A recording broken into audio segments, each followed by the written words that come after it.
Welcome, everyone, to the Everything Show, episode 401. I am your host, Matrix Lord 212, and I'm with Gloria. What's up, Gloria? Hi, everyone. What's up, Daniel? Hello. What's up, David? What's up? What's up, Mike D? Well, I didn't want to go into detail. I'm just going to say something real quick. Hello, first. And number two, I just wanted to draw attention to my title on my profile there. If you read that, probably people know what I'm referring to.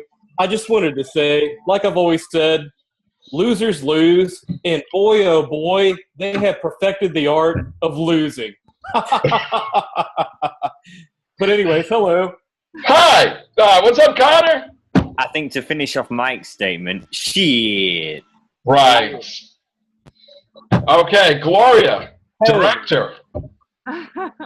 Go, director. Yeah, what's up? I want to ask you if you talked about the whole thing with the Wally West. I mean, The what? the Wally West.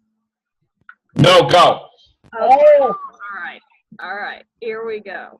Screen share. Oops. Hang on. This is what you wanted to talk on the last one, right? Yeah. Let me Okay. get up. Okay. What? Wally West. Okay, this is the first time I've tried to screen share with this.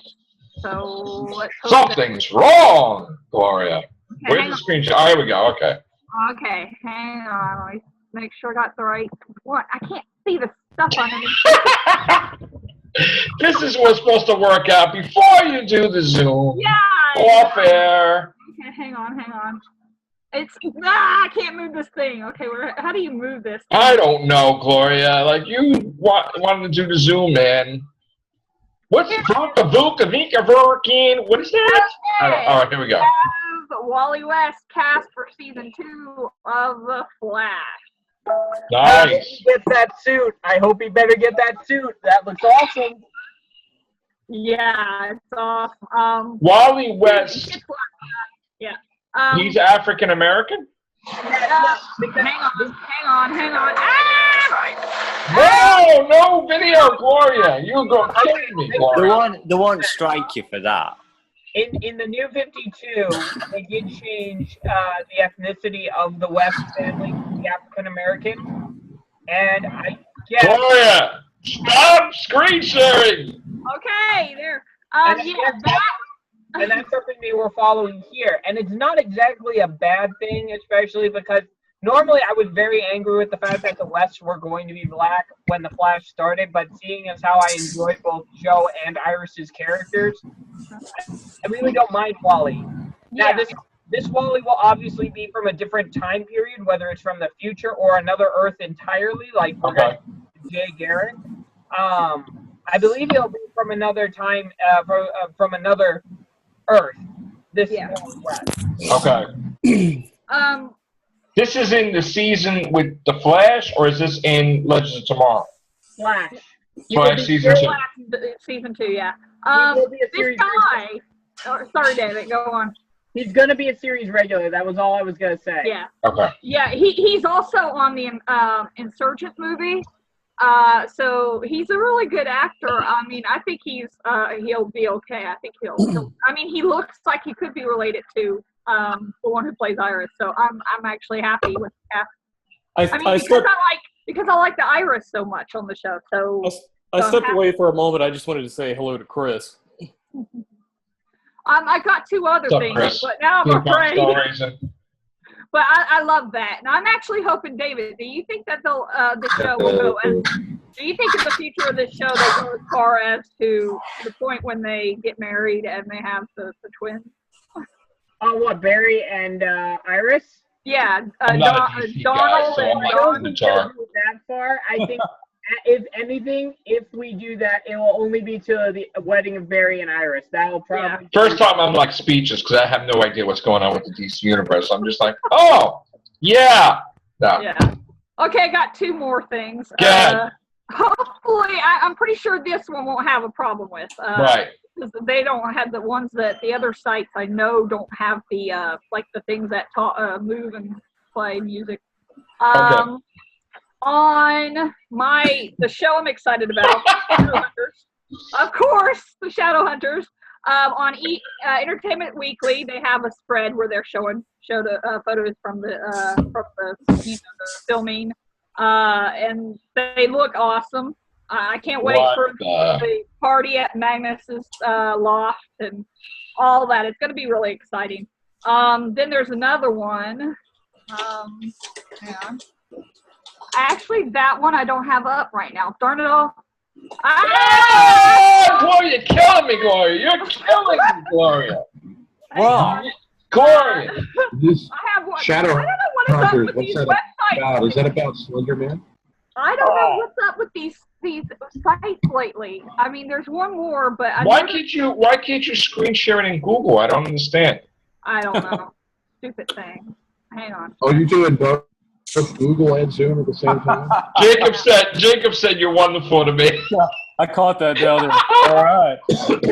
Okay, you guys. So Jacob. All right. You guys hear something? You guys talk about something while I try to find the other one. I have another one, but it's not showing up. Oh, Wow. Oh, yeah, I'm lost too. All right, so just want to say that, I hate this thing. yeah, like, it was all you this show, Gloria. I'm waiting for you to do this. I have nothing for this show, nothing. I'm So you're seriously doing upset Google that Hangout at the same turned out so time? well. Explain to me how Steve Jobs is a Cyberman, please. Save the day, steampunk. Why? Go find an article. Not in a good mood today. Right. I had to be in a good mood. Shit. hell, I beat some people's day today. Mine Yeah. was fun. Yeah, let's just, whatever, Yeah. man. I actually think There's the last do picture think that Steve didn't. Jobs, for real, the quality of the show, I do think that he was a Cyberman because he was uploaded to the sphere, his Right. personality, which means his body would be resurrected with everybody else's. He'd just be a generic Cyberman with no emotion. And you would still create more iPhones and stuff. He was All like right. Cyberman. Sorry about that. And I the just last- didn't know what to The talk about. last piece I gotta- of news, I don't need to I had a fight. question. Today is the 70th anniversary of Hiroshima. Is this the Everything show? Yeah, this is the Everything Show, yes. Yeah, so today is the 70th anniversary of Hiroshima. I wanted to throw that in there because that's a pretty significant anniversary. This will probably be the last anniversary where there's any World War II veterans still alive. Most World War II veterans are in their early 90s, and there's not that many around. But yeah, I mean, Well, it's funny you mentioned, Chris. It's funny you mentioned like Hiroshima because obviously that alludes to like World War II. And the thing is, like recently there was a bomb that was dropped within another war that was going on, and utterly decimated that side. It's much like Hiroshima; it left nothing in its wake. Right. It's like an empire without an emperor or Darth Vader. They're in chaos. That's like a. Darth Vader. Yeah, no Darth Vader either. Well, no, I just think it's an important anniversary. It's not every day that you have the 70th anniversary. So today was the debate, huh? With Trump. Oh, I haven't followed that asshole. I guess. We're gonna. Yeah, his hair blew me away. Right. I'm wow, this cast is really going in directions I never expected. You need to put his hair on Maisie Williams' forehead. Oh my God! All right, listen. Besides all this stuff, what else? What's your Gloria? I've got one more, One more. but She's it's got- not a screen share. It's Oh, just good. say it. I could rant about Donald Trump and why. Because I don't have to screen share because I know what to say. Don't worry about Donald Trump. It's all right. We'll talk about Donald Trump. Hallmark channels, Topic wonders. Yeah. Hallmark channels, When Calls the Heart, season 3 has been picked up. Anyone who watches When Calls the Heart on Hallmark channel, I'm really happy about this because season 2 ended on a quite cliffhanger. I'm serious. I mean, it was a cliffhanger, like beyond cliffhanger. I mean, I'm like, So as a way of celebrating, they picked for the pickup. They are starting the new season 3, with a 2-hour When Calls the Heart Christmas movie during the holidays. Cool. So I'm excited about that. Because I'm thinking if they go the way I'm hoping they go with, after the cliffhanger, it will be an awesome kind of. I already imagine the fans writing fan fiction of what could happen in that Christmas movie, and I'm excited about it. And then of course the actual season 3, I can't wait for it too. So my sister loved it also, and she came to visit a couple months ago, and I'm telling you, or actually it's less than that. And she watched the whole of season 2 with me because she doesn't have the channel at home, so she watched it. She's like, "Whoa, that cliffhanger!" I do want to comment. This is something that's pleasant. I know you probably wouldn't want to hear my rant about Donald Trump, but I do.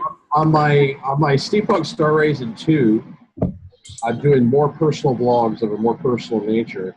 I just uploaded my first video vlog to Steampunk Star Racing 2. But I'm not going to share it on my fan page.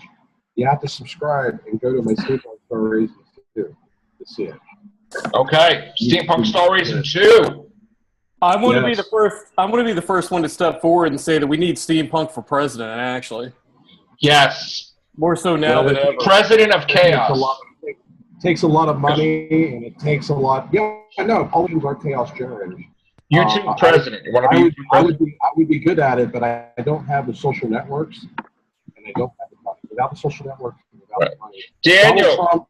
Donald Trump was born with the social networks built in. His father was a wealthy real estate developer or something, and Donald Trump in 1968 inherited the equivalent of $1 billion, or not $1 billion, the equivalent of $1 million. 25 billion years. Well, no, 25 billion years. There you In go. the YouTube. But no, I mean, in 1968, he got $200,000, which in today's money would be the equivalent of $1 billion. And he's a vulture capitalist. He's made money by declaring bankruptcy multiple times. Well, Foreign company productive. Connor says on the chat he had 3 pieces of bits of news. Yes, go, God. Let them finish, because you can't put them off there. A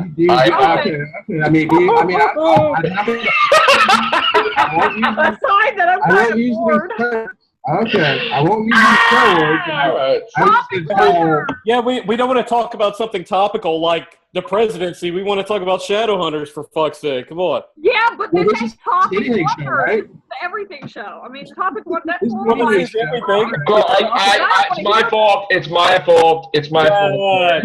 You got me on Donald Trump on my brain. I mentioned Donald Trump because I don't know what we're going to talk about. It's my fault. I apologize. All right. I want to go to Daniel. Oh, I do have a Star Trek news. There is a Star Well, Trek that's movie. why I wanted to go to Daniel for the Star Trek news. Yes. All right. There is a Star Trek movie coming out that I am excited about. Yeah. Yes. Go ahead, Daniel. I'm sorry, Daniel.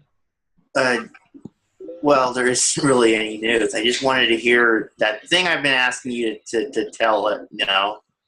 What about ripples? Yeah. In the pond with like time travel and paradox and stuff like that? Yeah. Well, no, I mean, there's Star Trek Renegades, which is an independent Star Trek film. The trailer is available on YouTube now, directed by the guy that played Tuvok. It looks really good. Tim Ross. And it's he's supposed to be releasing it online in September. That's Star Trek news. And it's the first time in a long time I've been excited about Star Trek news. And that's because it's a post-Voyager sequel. It stars Tuvok in it. Tim Russell, I think that's his name. Tim Russ. Tim Russ. Sorry, I'm really bad with remembering names. And Walter Koenig. Walter Koenig is in it. Walter Koenig plays a 143-year-old Chekhov, which they explained that by the fact that 24th century technology, he's able to stay alive and healthy. So he's almost as old as William Shatner is right now. Well, Walter Koenig is 79, because I was talking about this with Daniel online earlier today, so I guess this is more up your alley. We'll talk about that. I actually met Walter Koenig at New Orleans Comic-Con 2011, got his autograph for like $20. I just met him last February. He's really nice in person, but he does not look well. I don't know. No, he doesn't. He looked very sickly and very gaunt when I met him in 2011. surprised that he's still around. I'm not trying to be mean. I'm just saying he was a nice guy. He just didn't look healthy. Yeah. I mean, Daniel was talking about maybe he'll do future Star Trek. You're kind of breaking up, Chris. Cross. I was like, I don't know if he'll be around that much longer. Oh, sorry, my internet connection is sucky. Internet's sucky, so move on next topic. All right, Connor, why don't you just talk what you're going to talk about? Yeah. Eddie Redmayne has been cast as the creator of The Wizard of Oz in a biopic that's coming out next year, I think, or the year after. Okay. You're moving up in the world. Yeah, he's getting everything now. After The Theory of Everything, he's doing pretty well. The Theory of Everything is actually a really good film if you haven't seen it. Oh, definitely it is. Yeah. Is that the one where he's playing Stephen Hawking? Yeah. Yep. Okay. Oh. I got that. That's right. That's right. I got that confused briefly with the what's that film? Simon Pegg one? No, The Fault in Our Stars. I was going to say that's some That's some teenage wank shit. Yeah, sappy romance crap. You know, I was like, for a second I thought that's what you're talking about. I was like, what? No.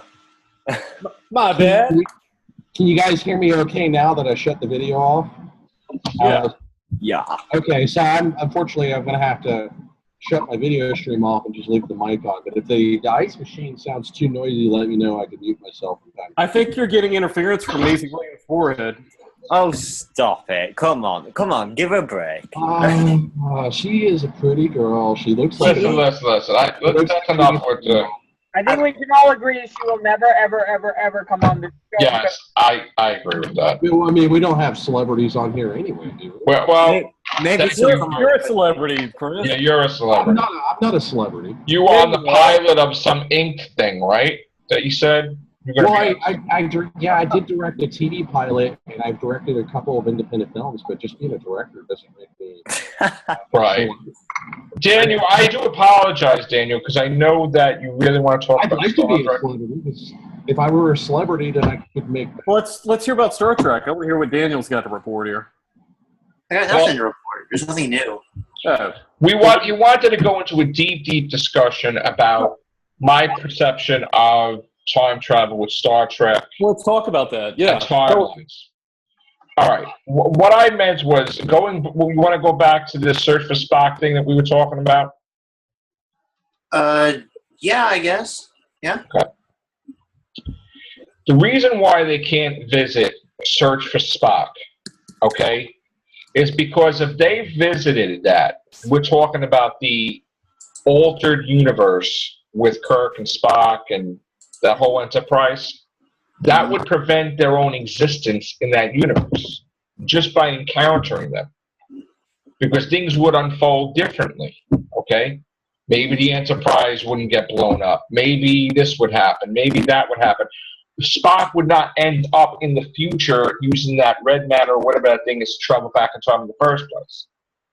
Okay, so that's why that could not possibly happen, because you understand or no? Yeah. Now, there is a thing like phases where Worf kept hopping into different realities, and then they tried to merge everything together to fix the timeline. But that would destroy all the multiverse, something like that, with the timeline. So you have a reality, then you have the mirror version of it, which is the parallel. And then all the other realities they can't really access because they don't have the technology to do that. All right. And in the 31st century, I believe, there was a time directive or something where they travel through time, the Federation. So that's the thing, that they can't, like, when something happens, let's say Enterprise C comes through the wormhole, it altered the whole timeline with Picard and everybody and created yesterday's Enterprise episode, okay? And they had to send the ship back to the wormhole in order to be normal, but then what happened was the captain died, okay, of Enterprise C. That wasn't supposed to happen, but because she was in the future, things got altered already. So what happened was they did try to keep it intact, and the universe was intact, with the exception of now Tasha Yar got impregnated by a Romulan in the past, and she was the new addition to that reality. Yeah. God, the universe remained the same. Yeah. Okay. Well, it created. Can I say something? Yes. It created a cross fracturing of a reality, but there's still like with quantum physics, with theoretical time travel, and which Star Trek is based on theoretical physics. When you travel through a parallel universe or an alternate timeline, it's like, have you ever lightly fractured glass in a fish tank? Right. It's the best analogy I can. Well, the reason, let me get into this. There's cracks. The cracks form, and it creates parallel cracks. Right.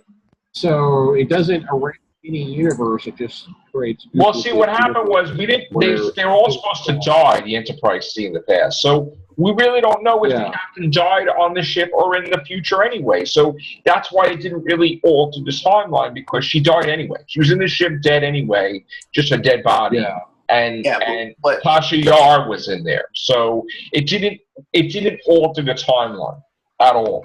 Yeah, I mean, Tasha Yar traveling back in time altered it a little bit, but yeah. Sort of like the Voyager episode. The Voyager episode, the last episode, where Janeway from the future traveled back in time to Janeway. Captain Janeway. Captain Janeway traveled back in time. Yeah, she's. Did you know that Captain Janeway, she's stranded in the early 21st century? She's undercover as an operative named Red. Okay, that was a joke. You didn't Yeah. Sorry. Catherine Mulgrew. I have very dry humor. A lot of times people don't get it. Catherine Mulgrew is in the Orange is the New Black. She plays a character called Red. I'm sorry. Yeah. Oh. I stepped away from it and missed the joke. I thought about doing a whole rant about how Orange is the New Black is a sequel to Voyager. Admiral Janeway is stranded in the past, and she's got amnesia, or she's either undercover. Deep Space Nine was better than Voyager. You really think that's your opinion. I like Voyager. Well, of course, it's my opinion, and some opinions are right and some are wrong. So All right. No, I'm kidding. I'm kidding. I'm being a bit arrogant and elitist, but no, I really think the argument could be made that DS9 took more risks than Voyager. Voyager played it safe with a lot of their writing and their premise. Well, DS9 Daniel was, I'm sure Daniel would agree with me. He and I have talked about DS9. We're big fans. Yeah, if I had to resort to one captain to come in and save me, it'd be Sisko. Right. Because he's the only one that punched Q right in the face. Right. And then he never came back after that, so. Right, Dan? Yeah, we agree that DS9 blows TNG and Voyager out of the park. I mean, I'm not saying those suck. I'm just saying that DS9, I think, if you watch DS9, there was real loss in that series. There was pathos.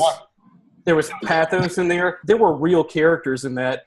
My thing with The Next Generation is it was so sanitized. Everything was so sanitized. All the characters got along with each other, the main characters. And it was kind of like, I wanted to see like a little bit more interaction with the characters where they're not quite up each other's asses all the time. I wanted to see a little bit of strife.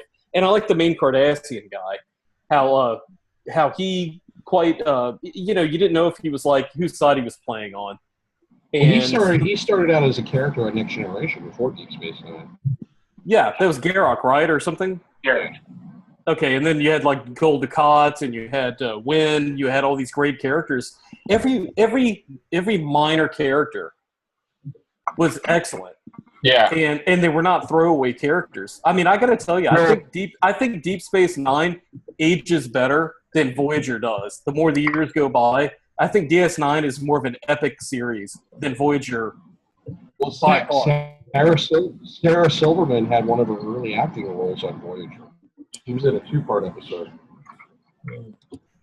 Okay. But yeah, no, I just thought that would be neat if you're a fan of Sarah Snow. And also, one of the big problems with TNG was everybody got along. There's no drama on everybody getting along. It's just. Well, not really. I mean, there was conflict with care Data. about that. There was conflict with Data and Picard. There was conflict with Worf and Riker. And there was certain things that happened. No, not really. There was. No, there wasn't. Not really. And there was distrust. There was even this in the early season. There was. You can't compare like Worf and Riker, for example, vying for the love attention of Counselor Troy, compared to what Kira was going through with like the Cardassians and the genocide and the Jim We're not comparing what's worse. We are just saying that there was conflict. Not yeah, that but that's more that's comparing like pebbles to like boulders. I mean, it's apples and oranges. I mean, Deep Space Nine had so much.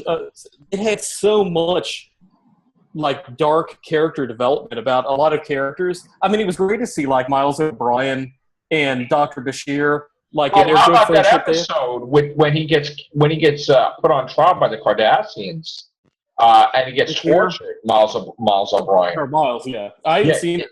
Like, oh my God, he got tortured and it like really effed him up. Just like Picard when they did that to Picard. He's like, I see 4 lights or whatever. It was great. There was a lot. There was some. I love Next Generation. I always liked the Kardashians. They were an analogy to the Germans. I think if you put it episode to episode against TNG, DS9 would come out ahead as far as like the depth of writing and the level of what they were trying to say in the stories that were written. I think they have the best pilot of all the Star Trek, like the most exciting pilot. Because he got right into the best of both worlds battle with Locutus, and that there was nothing better, I don't think. If you can correct me if I'm wrong, Mike D, of all the Star Trek, that's the best pilot that they had. Deep Space Nine, no? And the whole Probably. thing with the Cost-Emogen thing, that was pretty dark. I like that Cost-Emogen. Well, I gotta tell you, like like, Deep Space Nine. It's not my favorite. Let me say this real quick, because it said I got a warning message a couple minutes ago. There was only 10 You minutes. understand? I gotta speak loud. My favorite Star Trek, of course, is Next Generation. Next favorite would be Voyager. my third favorite would be Deep Space Nine. My fourth favorite would be the original series, and my least favorite would be Enterprise. But I still liked Enterprise because at least still felt like Enterprise was my least favorite as well. So that changes from time to time. I'm surprised people like Voyager more so than Enterprise. I would flip those two around because Voyager to me seemed like they were just trying to like cash in a little bit more on Star Trek. It was at its peak. I was with the new actually series insulted. Enterprise insulted me that they were trying to make Archer's character like Kirk, and kind of like, you know, they kind of changed the timeline where he encountered the Romulans, he encountered the Borg, I didn't like that at all because that's nitpicking. What? That's nitpicking because the No, Xindi, not really, because I mean, it kind of destroys the Xindi the storyline. Romulan War. That the whole climax and impact was that Kirk encountered the Romulans for the first time. They never even seen them. How They explain that. They never explained that it's a temporal Cold War, and they never explained who future guy was. Enterprise season 3, let me say this, in season 4, I would hold up to some of the best seasons of Trek at all. I don't care. I mean, those were solid seasons. Well, they had the genetically enhanced superhumans episode. There was a 3-part. That was the Khan thing. With Brent Spiner. Those were actually good episodes. Of course they were. Enterprise got better. And see, the thing that people forget is the Next Generation sucked until the 3rd season. And Enterprise, like their 3rd and 4th season, just like the Next Generation, got better and better.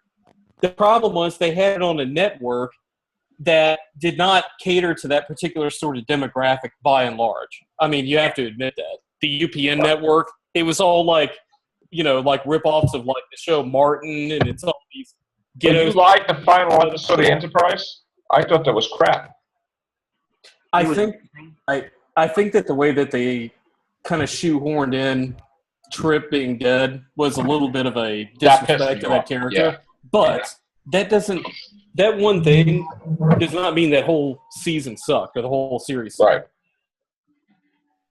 I got you. And I mean, I'm going to stick by it. I mean, DS9, we could sit here and have a 3-hour cast, and I could explain to you why DS9 is a better concept and a better series, and it was better executed than any of those Star Trek series, because we actually had a full resolution to those characters.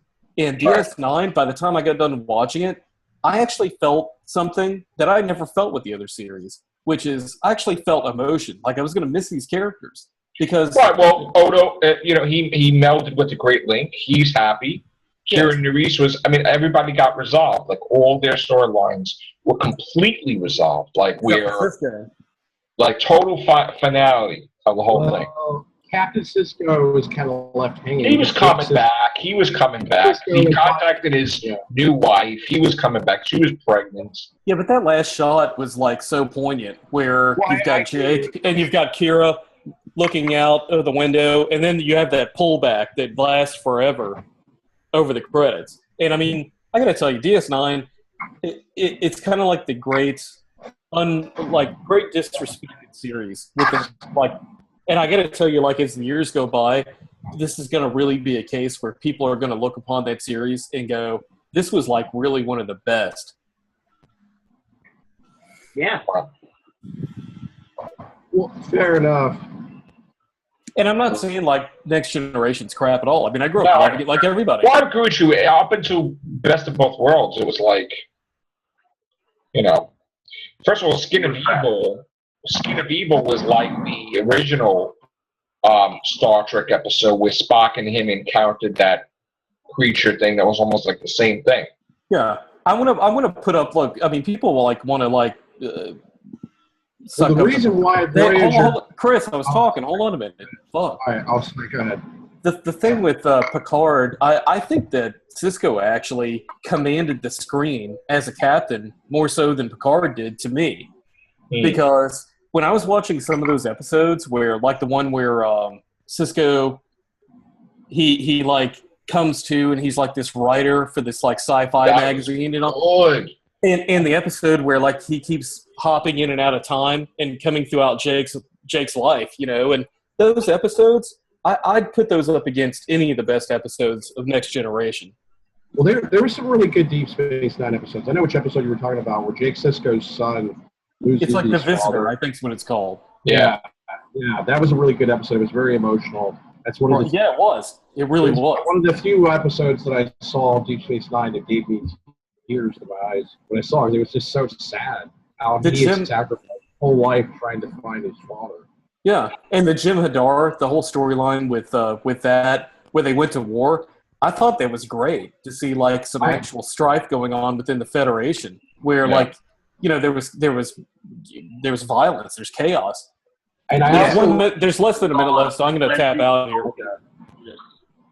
Yeah, we got about a minute and 48 seconds. We should do a real long cast on this. Had the Bell Riots episode. Sorry, Chris. Go ahead. All right.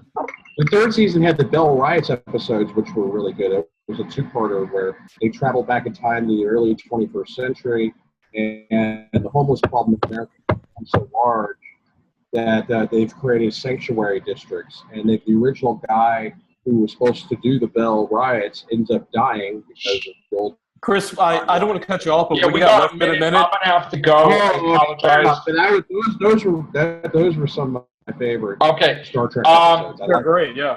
Thank you, guys. We'll be back with another cast. Take care. Bye for now.